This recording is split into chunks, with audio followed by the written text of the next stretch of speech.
Na mladima svijet ostaje. Često tu parolu znaju olako koristiti političari, oni koji kroje zakone i politiku za podršku mladima. Da pravu podršku nakon roditelja i šire porodice, potom prosvjetnih radnika, imaju kroz neformalno obrazovanje, dokaz je i završna radionica projekta Zidovi ili mostovi, izbor je tvoj. Među 30-ak mladih učesnika, čije znanje bi posramilo one koji o njihovoj sudbini odlučuju, su Tijana, Matija i Dalila. Pored odličnih ocjena za radionice, podijelili su s nama i svoje viđenje aktivizma mladih u današnjem vremenu.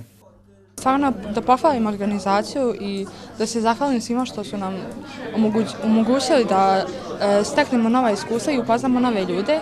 I ovo je stvarno bilo jedno divno iskustvo i naučili smo dosta toga. Pojam aktivizam je jako bitan u našim godinama ako se želimo boriti za naše bolje sutra. Po meni je najbitnije to politički, a to što ja mislim da stvarno ova država ima ogroman potencijal koji mi kao mladi moramo iskoristiti. Poruka bi bila možda da se uključe u aktivizam jer osim što doprinose svojoj zajednici, prvenstveno doprinose sebi kao ličnosti, razvijaju sebe, to jest poboljšavaju, nadopunjuju svoje znanje, proširavaju svoje iskustvo, naravno poznavaju mnoge prijatelje iz raznih dijelova kako Bosne i Hercegovine, tako i šire.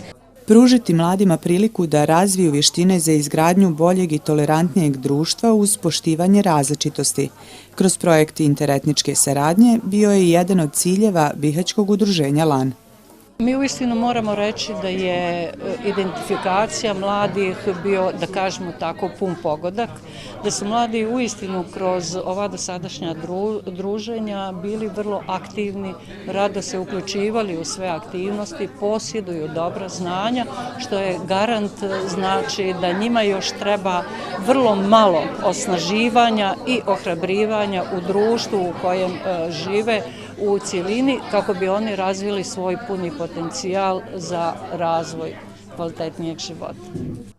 Projekt Zidovi ili mostovi, izbor je tvoj, finansijski je podržala ambasada Sjedinjenih Američkih Država u Bosni i Hercegovini u okviru granta iz fonda interetničke saradnje.